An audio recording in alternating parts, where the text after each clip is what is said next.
Médina, c'est un plaisir pour nous de vous retrouver. Tey nag ñoo ngi fii ci maison de la culture Douta Seck à l'occasion de la journée de célébration ci plateforme bu bees bi ñu tuddee Médina Academy. Thème mu tey bi nag thème mu panel bi mooy l'entrepreneuriat au cœur de la Médina, un levier pour l'insertion des jeunes. Panélistes yi ñu ci nar a àndal nag di ay ndaanaan yu mag. Maintenant sans plus tarder dañuy ànd ak yéen dugg ci biir wan leen naka la programme bi demee naka lañ koy dérouler ànd ak nag borom xam-xam yoo xam ne seen xam-xam màcc na jëm ci wàllu wi dara du leen ci ump ànd leen ak ñun ñu wan leen naka lay demee ci biir. waral ñuy dem si ay banditisme ay affaire de drogue loolu yu bëri mooy ñàkk loo def aussi tam ak ñàkk revenu bon ñu xool problème yu bëri seetlu def diagnostic bu bëri xool ne y a un problème aussi d'éducation de formation donc loolu tax ñu saytu loolu tax ñu sanc Médina Academy ñun fondateurs yi dañu am sensibilité wu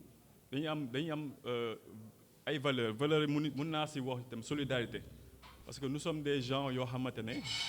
avec différentes personnalités mais suñu trait d'union mooy solidarité en fait. donc du ma def lu dul dugal Seydou Gueye mu jël parole bi ci turu Médina yëpp ndaxte mate na ko te mëne na ko te suñu kilifa la ñun ñëpp li ma ci wax mooy Médina Academy initiative bu baax la lépp luy toucher à l'éducation day nekk priorité ci ñun donc mën naa leen wax fii ni vous aurez notre appui te dinañ leen accompagner di féliciter jeunes Médina yëpp ndaxte ku xool fan yi seen taxawaay xam ne lépp luy développement ci Médina ay xalem ñu ngi ci ma leen di encourager am kontaan na di leen rassurer foo leen ak loolu leen nar a def vous verrez la mairie derrière vous te dinañ ko appuyer donc monsieur le ministre Seydou Gueye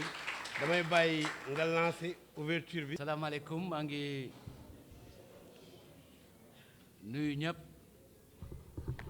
di delloo nuyoo bi monsieur le ministre monsieur le maire Cheikh Ahmadou Bamba Fall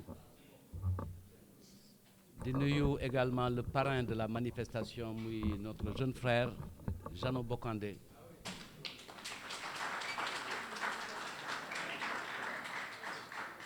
di nuyu présidium bi yëpp ak mention bu particulière au doyen Blaise Ndiaye qui a accepté de faire la modération de cette manifestation. Donc loolu dafay joxe benn premier symbole de solidarité intergénérationnelle parce que ñun li ñu war mooy ce que la vie nous a appris. Il faudrait qu'on partage ça avec ceux qui veulent apprendre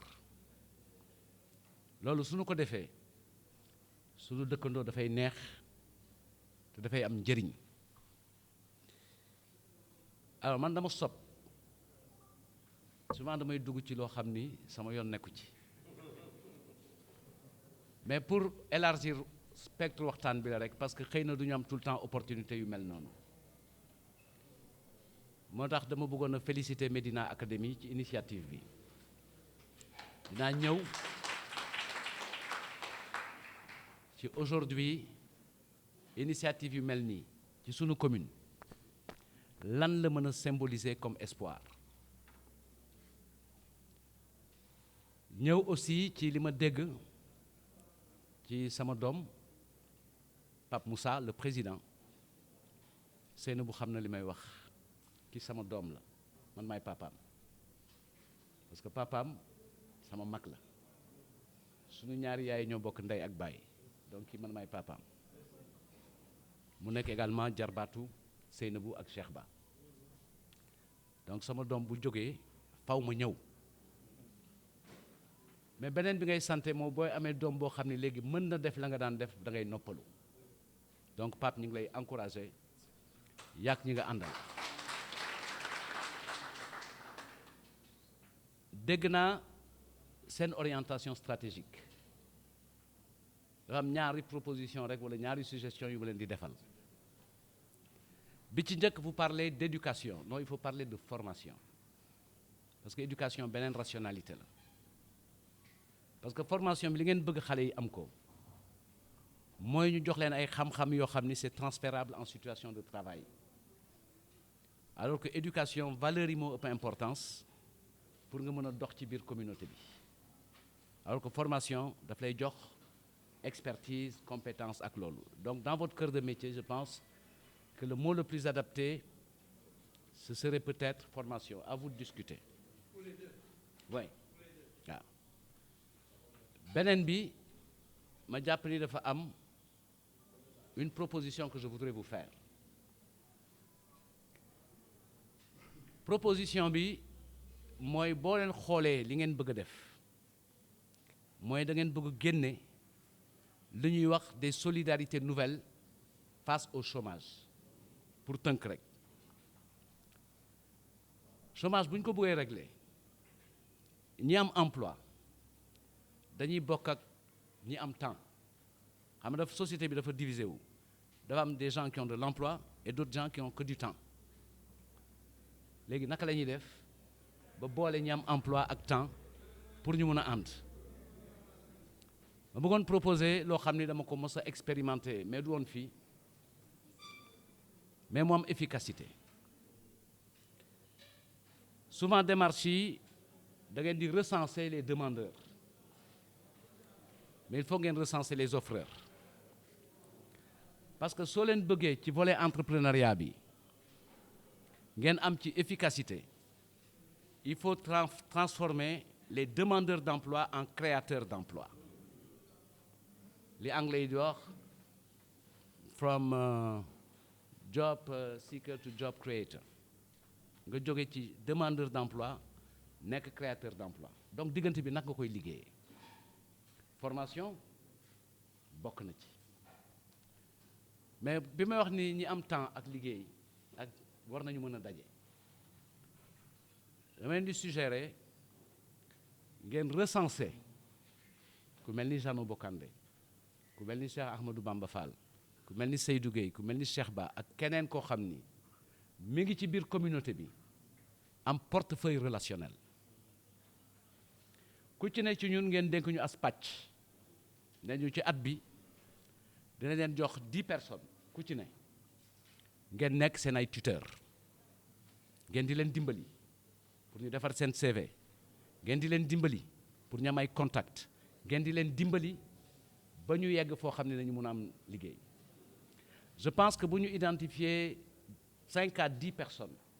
qui sont des personnes ressources des personnes relais ñu toppatoo leen ci 10 personnes yooyu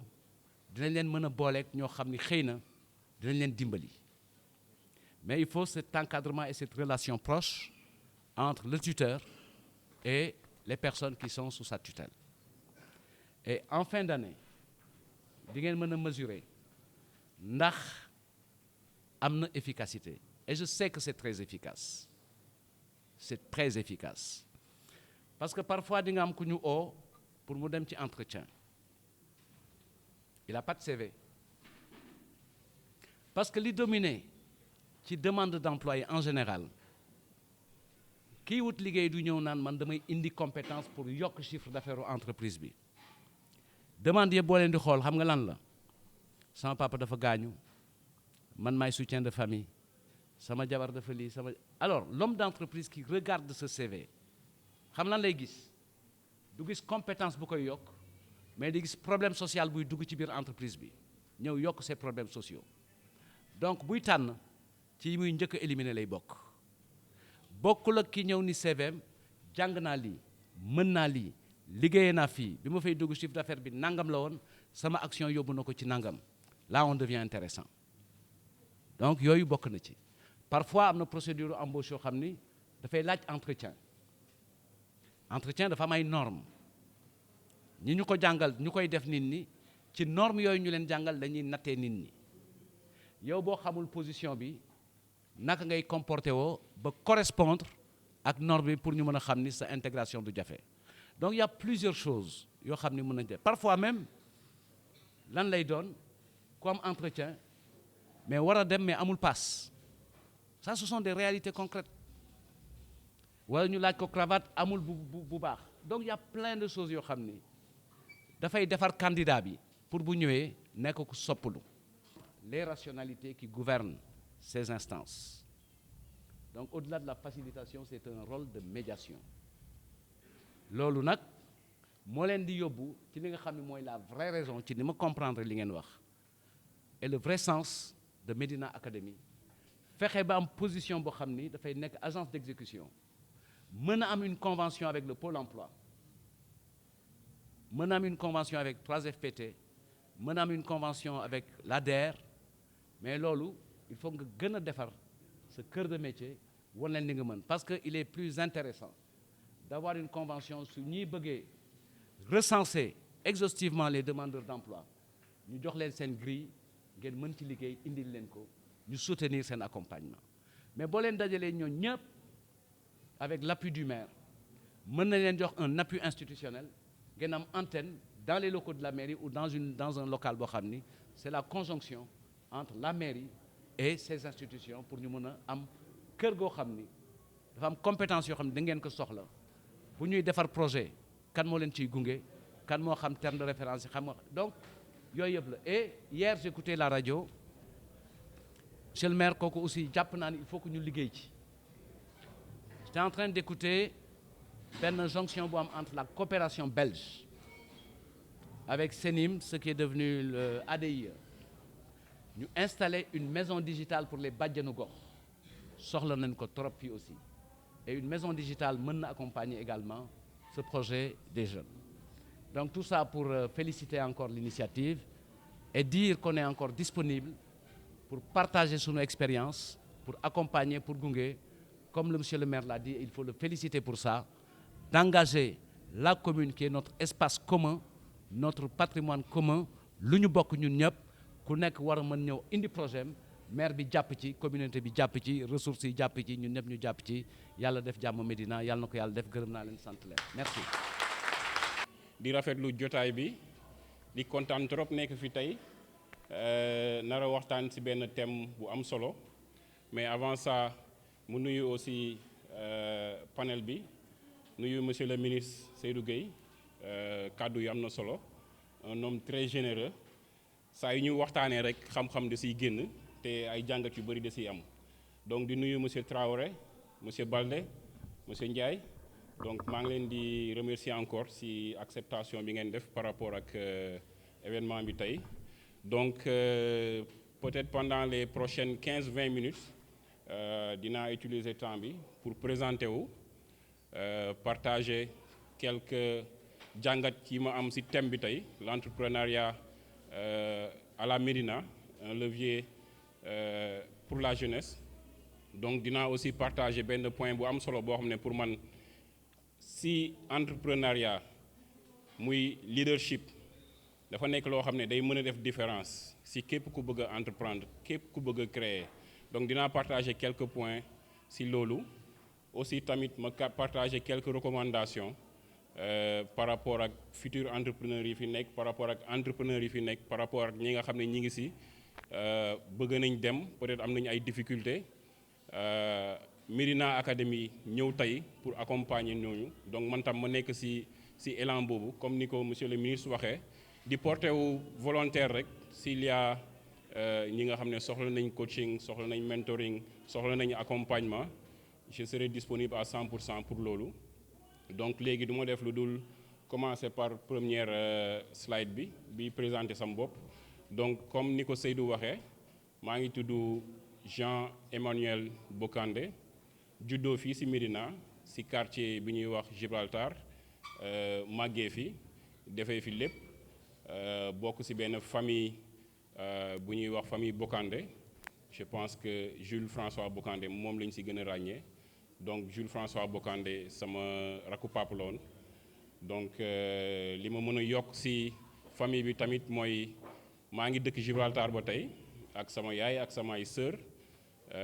si sama sœur yi am na si kenn koo xam ne sama sœur la c'est ma jumelle peut-être am na ñoo xam ne xamuñu ko woon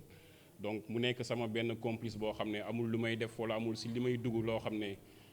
duñ si waxtaan man ak moom donc mu am benn genre relation de coaching ak moom donc di ko ñaanal moom tamit suñu borom gën ko dëgëral bu ma jógee si loolu may laal si éducation maa ngi jàngee cathédrale bi ma jógee cathédrale dem école Saint-Michel foofu laa amee bac G donc bi ma defee bac G ba pare am na benn cursus bu ndaw boo xam ne peut-être dinaa si ñëwaat après bu def ni toog naa peut-être 4 à 5 ans yoo xam ne jànguma cursus normal cours du soir laa doon def donc loolu dinaa si ñëwaat après sama dernier diplôme yi ma am diplôme master la donc bi ma toogee 4-5 ans yi si laa ñëwaat école def licence finance comptabilité defaale aussi ay formation informatique de gestion contrôle de gestion lépp si finance comptabilité loolu mooy sama dernier diplôme yi ma jot a am ensuite am naa ay responsabilités professionnelles yoo xam ne pendant les 10 dernières années si ñaari société laa liggéey benn bi mi ngi tudd Colgate Palmolive def naa fa 10 ans Sénégal laa commencé wee liggéey fii def fi ay 6 mois après j'ai fait le tour du monde bu ma ko mënee tuddee noonu donc ñu affecté ma si région wu Afrique si dëkk yu bëri Europe États-Unis Afrique du Sud yoo xam ne am na expérience boo xam ne tey bu ma amee sañ-sañu taxaw fii di wax ak yéen si voyage yooyu laa ko jàngee si mission yooyu laa ko jàngee donc ma nekkoon directeur financier fii Afrique de l'Ouest ak boîte boobu ñu yóbbu ma Afrique de l'Est ma géré foofu tamit ñu yóbbu ma Europe Amsterdam foofu laa neef def sama 2 dernières années si biir société boobu balaa fi ma nekk tey di ma recruter donc bi ñu may recruter ñu ngi may recruter Amsterdam donc foofu la ñu ma jëlee indi ma si société bi ma nekk tey def naa si société bi tey 5 ans bi mooy sama 5e année société bi Novartis la tudd bëgguma woon bind tur bi fii parce que dañu am ay règles internes yoo xam ne man sama position fii si Afrique de l'Ouest position boo xam ne influente la donc lépp lu ñuy def rek même présentation bi ma taxaw fii di def dama obligé am autorisation pour ñu mën ma may ma taxaw wax parce que damay représenter benn société boo xam ne mën naa fi yëkkati ay kàddu yoo xam ne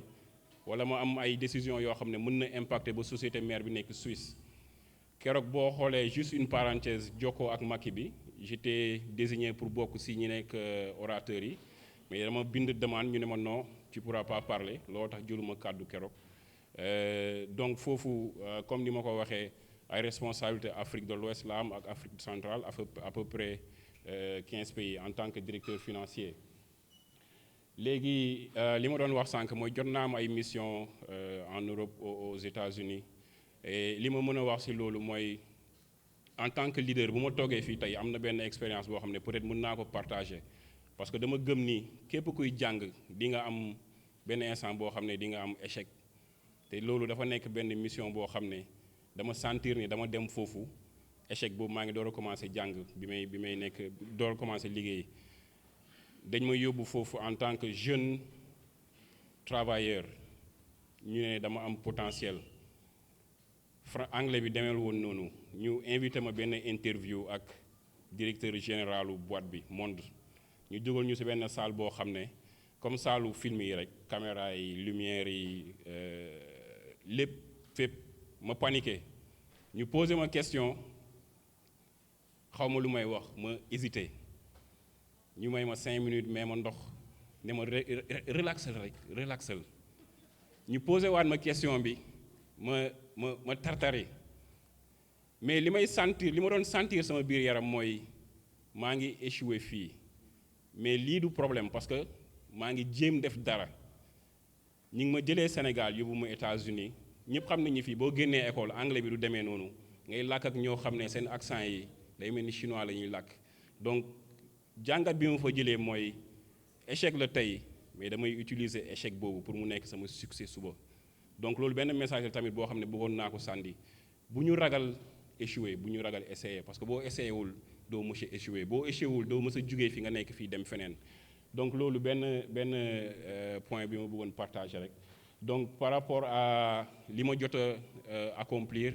li nga xam ne c'est une très grosse fierté pour moi bi may ne sànq toog naa 3-4 ans jànguma boobu dama décidé woon nekk footballeur donc doon football Renaissance de Dakar football Gorée première division football Police première division jot si am sélection équipe nationale junior benn match éliminatoire Coupe d'Afrique bi ñu joué Gabon hymne national bi muy dal sama fit bi mënuma leen sax expliquer ni mu demee parce que dafa nekk benn fierté boo xam ne yaa ngi nekk ndaw di représenter sa dëkk donc loolu tam amoon na si benn expérience bu ma si jàngat boo xam ne tey def na ma ki ma doon tey en plus basket naa tamit nekkoon naa champion du Sénégal 2e division maa ngi doon joué ak Sibac benn équipe bu nekk Sibac Sicap yéegal équipe bi 1e division nekkoon naa champion du Sénégal bi may nekk cadet doon def judo tamit instant bi may président ASC ECG may président fondation classe boo xam ne man ak sama ay naataango yu dëkk biir Médina bi ñoo ko créé il y a pas longtemps am na benn académie tamit bu ma créé si biir Médina bi juste pour récupérer xale yooyu juste pour mën leen may plateforme boo xam ne ils peuvent s'exprimer à travers le sport mais objectif bi pour mën leen accompagner la pour mën leen jàppale la pour mën a waxtaan ak ñoom ñu si mën a réussir si football bi tam je pense que bénéfice u Médina rek lay nekk. Dernier point bi balaa may jàll si slide bi di ñëw mooy li ma bëgg lan mooy seddal sama xol lan mooy feesal sama xol donc voyage yi bien entendu si la bokk donc ak liggéey bi j'ai eu à voyager un peu partout jëlee fa expérience boo xam ne ça me permet tey may interagir ak façon nit bu nekk bu jugee si façon culture bu nekk boo xam ne bokkuñu permettre ñu am tey benn leadership boo xam ne on travaille si li nga xam ne diversité lañ koy waxee ak inclusion donc loolu permettre na ma am loolu par rapport ak voyage yi aussi bëgg naa lire trop li may lire bëri na instant bi li may concentré wu ci lecture c'est surtout par rapport ak leadership lan laa ci mën jàng ak lan laa ci mën yokk aussi développement communautaire benn passion la boo xam ne Seydou mi ngi koy wax sànq loolu bu ma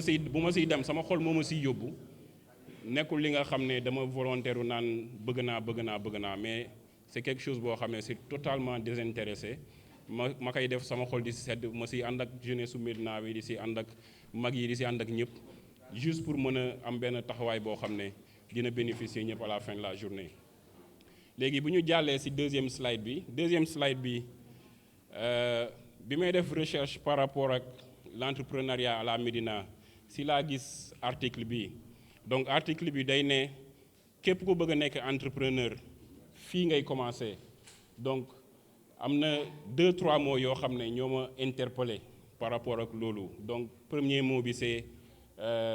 entreprendre est un état d'esprit. Entreprendre exige des comportements et des aptitudes de meneur et de leader donc moo yooyu ma marqué foofu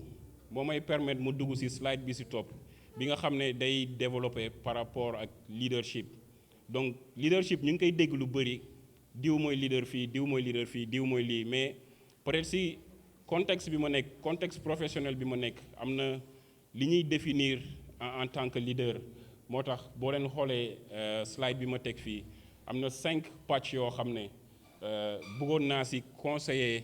entrepreneurs yi ci nekk bëggoon naa ci conseiller ñi nga xam ne ils aspirent à être entrepreneurs bëgg naa ci conseiller ñi nga xam ne tam am na ñu nekk seen ginnaaw par rapport ak ay compétences yoo xam ne un leader war na ko am ci sama xalaat waxuma ni dañ ko bind walla ci livre la nekk mais ci sama xalaat li ma def fii ci tableau bi mooy connaissance de soi mooy premier point bi connaissance de soi c'est surtout par rapport ak yow tey lan nga mën lan nga mënul lan nga war a jàng lan nga war a liggéey sa interaction ak nit ñi ban impact lay am ci ñoom nit ñi interaction bu ñuy am ak yow ban impact lay am ci yow parce que dafa nekk loo xam ne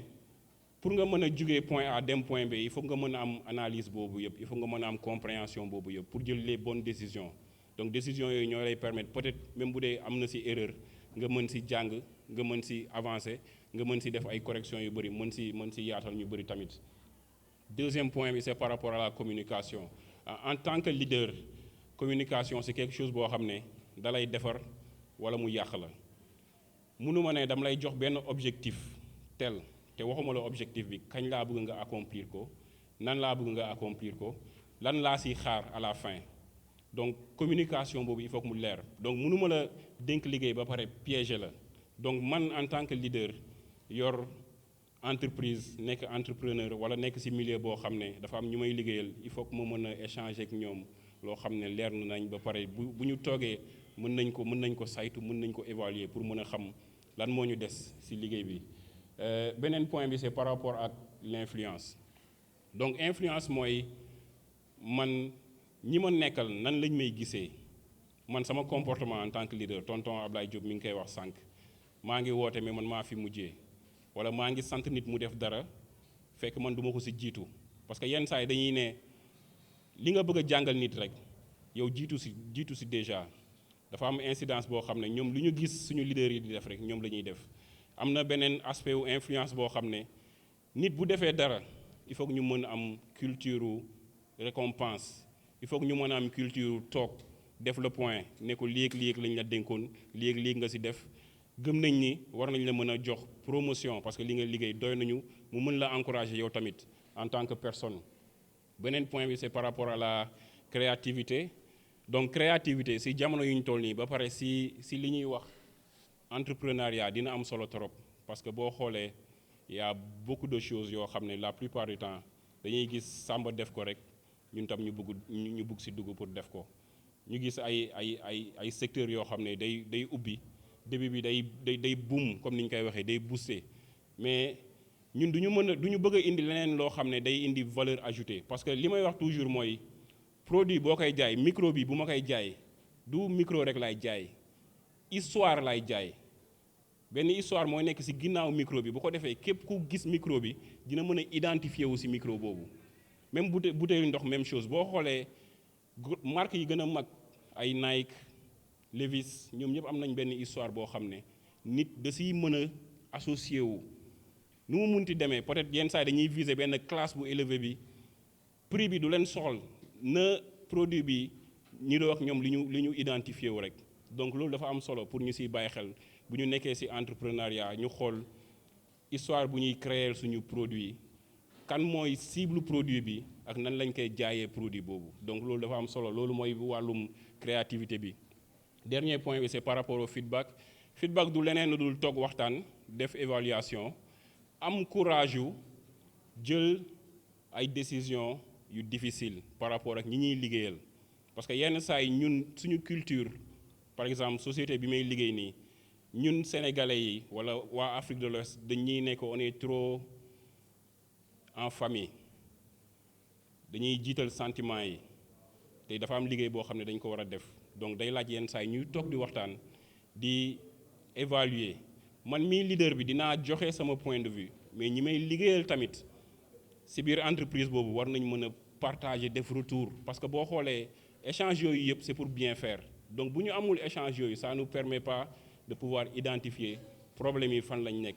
lan lañ mën corriger donc séance yooyu ñun peut-être yenn saa yi dañuy am kersa mais je pense que dafa am solo pour mesurer état de santé wu liggéey bi ñii liggéey comment ils se sentent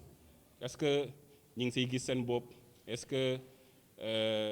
bu ñu amee problème ci liggéeyukaay bi est-ce que yóbbuwuñu ko seen kër seen jabar wax ñu éclater seen doom yi wax ñu xam nga parce que dafa am solo pour nit mën a am équilibre boo xam ne da koy jëlee bureau bu demee këram wala liggéeyukaayam bu demee këram am benn stabilité sociale boobu dans sa famille donc loolu yëpp ay waxtaan la yoo xam ne yenn saa yi frustration bi ci liggéeykaay bi lay commencer ñu transférer ko ci kër gi mu am problème ci kër gi am problème fi muy liggéeyee après jugement bi mooy bëggul liggéey dafa tayal donc loolu tax ma ne dernier point boobu dafa am importance pour ñu mën ci échanger donc sama dernière slide rek c'est par rapport ak recommandation par rapport ak 3 qualités yi ma yaakaar ni un bon entrepreneur war na ko mën a am c'est de pouvoir di jël décision li ma doon wax sànq mooy décision du tout le temps lay yomb leader di nga am décision booy jël par rapport ak stratégie di nga am décision booy jël par rapport ak communication par rapport ak recrutement il faut que ñu am courage pour jël yenn décision yi donc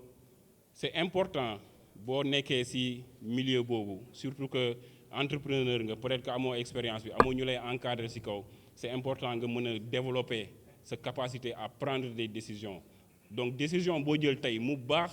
mu bon moom mooy définir sa entreprise fan lay jëm donc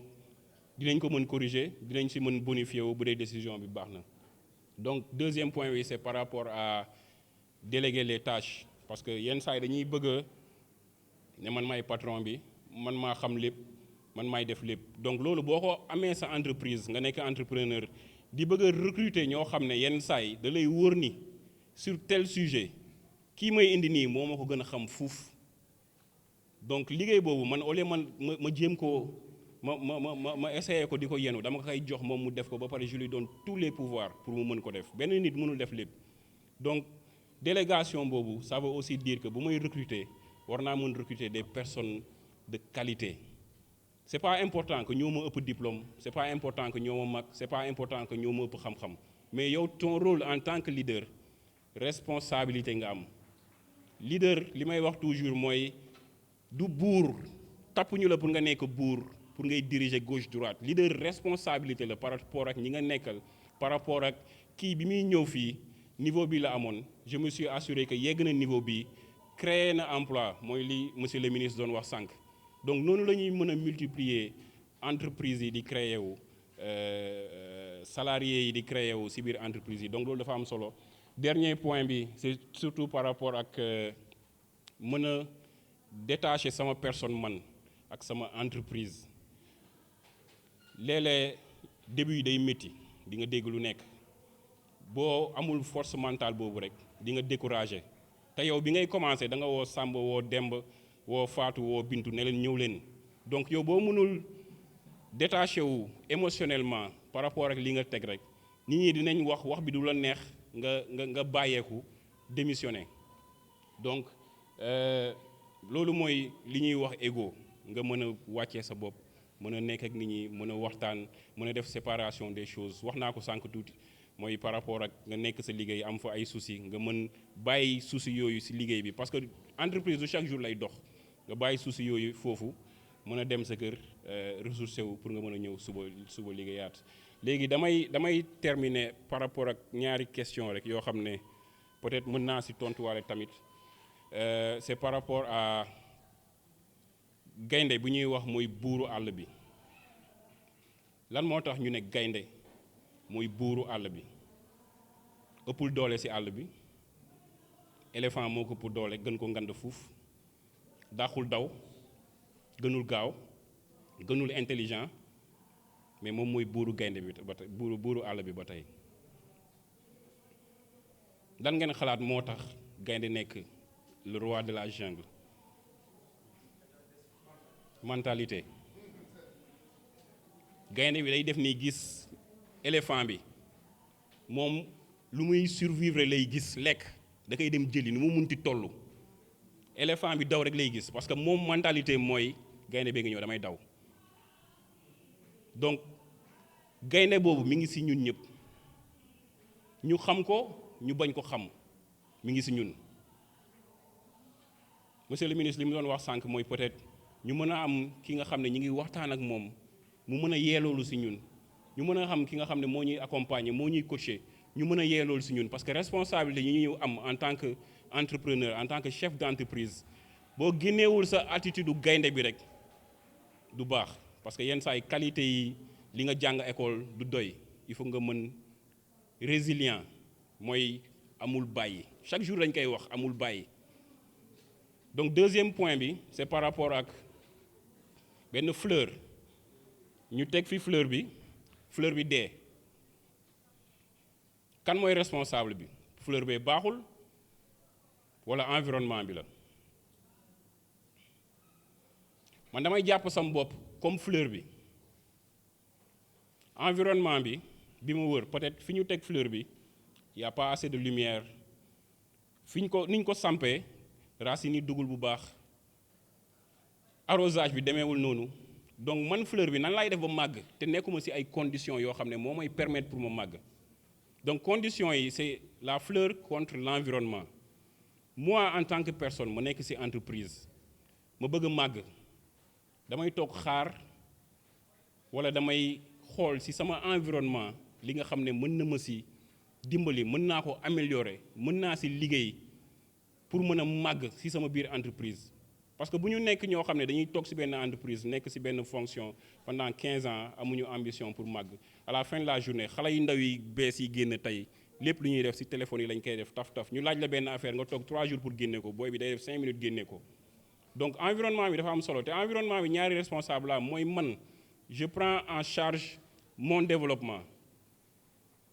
sama ay supérieur sama ay patron ils prennent leurs responsabilités pour me mettre dans les meilleures conditions possibles donc environnement bi mu nekkee man ma pare pour éclore en tant que fleur succès rek la ñuy am donc ma bàyyi ñaar yooyu rek mooy gaynde bi ak fleur bi ñu réfléchir ci bàyyi ci xel am na solo merci beaucoup. parce que daanaka leçon magistrale la def laal ci ay points yu bari laal na ci leadership laal na ci compétence yi nga xamante ni moom la un bon entrepreneur war a yor. Médina Académie nag benn association citoyenne la xam ne boo xamante ne ay doomu Médina ñoo ko créé ay góor ak ay jigéen yoo xam ne fi neen juddoo fi neen màggee dem seetlu ne Médina mi ngi neexti waaw dañ toog seetlu ne que Médina dafa am taux de chômage bu rëy ak tamit taux d'analphabétisme dañ toog xool ne Médina dafa am taux de chômage bu rëy taux d'alphabétisation bi tamit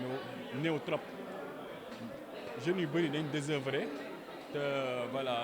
loolu moo leen a yóbboo si ay affaire de banditisme ay affaire de drogue ñu ne foog ñu jóg xam nga jàppale leen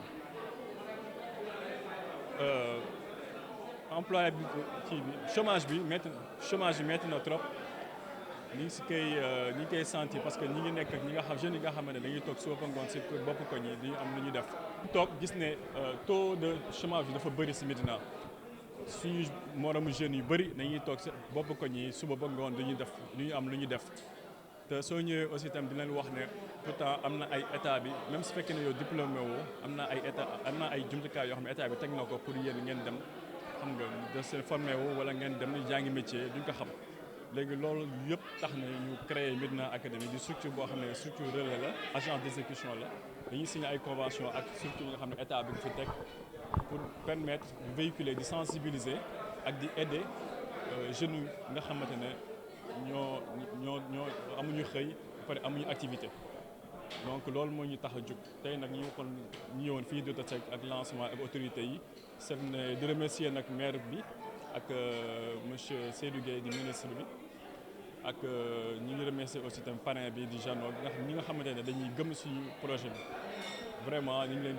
leen di gërëm di leen sant Médina Académie nag yëfu ñëpp la jeune bu nekk mën a adhérer même mag aussi tam mun na adhérer bien vrai que ñun si jeunes yi moo suñu cible mais académie la académie genre dafa yaatu. mais avant ngay terminer j'avais une question est-ce que xale yi bu ñu leen formé ba pare dinañ am liggéey parce que formation yi bëri na mais en général da ngay def formation ba pare du am benn suivi est-ce que loolu tenir ngeen ci compte. waaw loolu dëgg la suñu sañoon nag ku formé wu ñu tàggat la soo génnee am emploi mais état sax mënul garantir ñu muy formé suñu génnee am emploi lu ñu mën mooy facilité xam nga di dem seeti employeurs yi xam nga di leen soumettre ak CV yi ñi nga xamante tamit amuñu formation bi nga xamante ne dafa am besoin si gox bi ñu dem yóbbu leen ñu formé wu si lu ñu bëgg structure yëpp yaa ngi fi signé na ay convention te offre yooyu noonu pour ñu la kon ñun waa Médina waruñu toog di siraal loolu dañuy war a dem xam nga jouir si formation yooyu noonu parce que ku ñëw dina laaj bëgg la dimbali dina laaj la nga mën fekkee ne mënuloo dara du la mën a jàppale donc gànnaay bi mooy nga dama formé wu d'abord soo toogee après ñu jéem a xool opportunité yooyu xam ne da yow mën na la fa dugal. ñun relais neen déjà insertion mun nga nekk auto emploi mun na nekk tamit ñu employé la auto emploi entrepreneuriat la si benn façon donc dañuy tàggat jeunes yi ñu mën a demal seen bopp di leen jox ay moyens di leen jox ay financement aussi tamit di leen jàngal naka ngeen di gérer seen business ak nan nga mën a créer marché par rapport aux besoins ñun taxawaay boobu lañuy taxaw donc entrepreneuriat nekk tamit benn solution boo xamante ne jeunes yi dinañ si mën a insérer wu. à côté tamit dinañ def suñu kéemtalaay kattan pour wutal leen ay liggéey par rapport ak diplôme yu ñu am ak compétence yu ñu am voilà loolu moo ñu tax a jóg. benn aspect tamit Médina Académie mooy citoyenneté parce que gis neen déjà Médina soo ko tuddee soo demee si benn gox nga ne Médina nga jógee gis neen ñu ngi lay xoolee maanaam réputation bi xaw na ñagas donc ñun si xale yi ni am na suñu cible leen si cours de vacances yi si vacances yi am leen ay activités yoo xamante ne ñi ngi ko bëgg def par rapport à la citoyenneté ay institution civique yi nga jàngal école di ko indiwaat jàngal xale bi lan mooy devoir am si dëkk su nekkee si communauté ak si koñ bi au delà kër gi mu nekk éducation bi nga xam ne parents am ñi ngi koy jox dañ koy bëgg jàngal naka la war a taxawee si société bi. donc à part ça aussi tamit am nañ ay yeneen activités yu ñu bëgg def lu mel ni ay université d'été yoo xamante ne ay réflexion la si Médina si ay secteur porteur yoo xamante ne jeunes yi après mën nañ si formé wu lu mel ni robotique lu mel ni agro business loolu yëpp ñu ngi si xalaat jeunes yi naka lañ mën a bénéficier si formation yooyu noonu parce que ay métiers d'avenir lañ te ñun kenn Médina jeunes yi kenn waruñu jiitu si dara dañu war a maanaam daw dëpp yëpp nekk si kanam parce que suñu ay aînés loolu nañu wan gis nañ fi ñu bëri ñu mel ni Seydou Gueye lu mel ni Cheikh Ba lu mel ni Cheikh Seck lu mel ni Eva Mariko Seck Abdoulaye Seck wan nañu yoon bi kon ñun war nañu des ginnaaw donc ay modèles nañ yoo xam ne dañu si war a inspiré wu pour mën a redorer le blason de la Médina parce que patriotisme la forme de patriotisme la un citoyen doit être modèle donc da nga xam taxawaay bi rafet bi nga war a taxawee soo nee Médina nga jóge ñu mën la naw donc si tànk yooyu nañ mën a nekk xale yi leen former si citoyenneté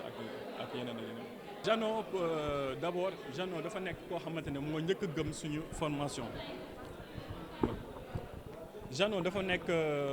koo xamante ne moo njëkk a gëm suñu projet bi parce que ñun demuñu ko fekk ji moom moo ñu dégg suñu tur bëgg xam lan la ñuy def mu ñëw vers ñun xam nga laaj ñu suñuy besoin aider ñu si ay conseils aider ñu si ay financièrement aider ñu aussi tamit si yeneen fànn donc lu ñu war la woon rendre ko hommage si loolu moo tax ñu pare na ko lancement bi Jano nit ku baax la vraiment yàgg na œuvrer si social si Médina yàgg na œuvrer aussi tamit si sport yàgg na œuvrer tamit si lépp loo xamante ne entrepreneuriat day jëmale day suqali koom-koom au-delà de cela aussi tamit Jano nit la koo xamante ne tamit modèle la ñoo xam ne ñun jeunes war nañu si mën a inspiré wu parce que koo xamante ne ku am fële la woon si jàng formé wu na dem na si grande entreprise doomu Médina ñu dénk ko ay ndomba tànk yu rëy donc Jano source d'inspiration la pour ñun jeunes Médina donc c'est normal que ñu def ko parrain. li may tëjee mooy maa ngi sant ñëpp si teewaay bi tey di leen sant yéen médias yi si taxawaay bi aussi tamit di def benn appel à tous les jeunes de la Médina ñu bëgg ñëw bokk si suñu association bi parce que ñëpp ko bokk nous sommes ouverts à tout le monde amul benn concession boo mën a bokk boo xamante ne soo ñëwee da lay rejeté moom daal na nga bokk na nga juddoo Médina boo dëkk Médina rek tu es la bienvenue quoi donc ñu ngi woo ñëpp si ñu rejoindre ñu Médina Academy te am nañ ambition yu bëri yoo xamante ne dina utile si doomu Médina yi donc fii ak ji dina leen esquisser suñu programme ñu ni bëgg a def fii ak 1 an comme ça ku nekk di nga si mën a gis sa bopp. pour man Dak Médina institution la biir Médina pour man ñu door ñoo war a xaar dara si yéen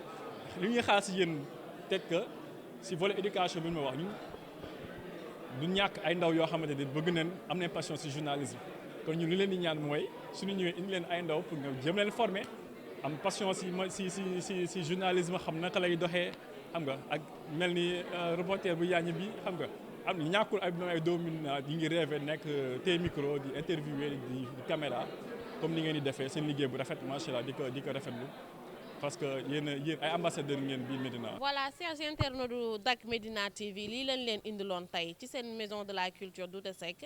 programme lancement wu plateforme bu bees bu ñu tuddee Médina Academy ñu àndoon seen nag comme ni ñu leen ko waxee Dak Médina TV waaw seetlu nañ fi nag présence su ay autorités ku ci mel ni monsieur le maire Bamba Fall gis nañ fi tamit monsieur Seydou Gueye ministre conseiller gis nañ fi tamit Seynabou Ndour ak pas mal de personnalités yoo xamante ne nii ñoo ngi ci biir Médina bi voilà nii lay demee saa su ne ak Dak Médina TV dara dul leen ump maanaam lépp luy information dinañ leen ko digteel ci anam yu mu gën a leeree comme ni ma leen koy waxee saa su nekk abonné leen ci suñu chaîne YouTube suñu page Facebook ak suñu site web voilà seen xarit ngeen ci àndaloon nag Fatima Diouf ma leen di jox rendez-vous à très bientôt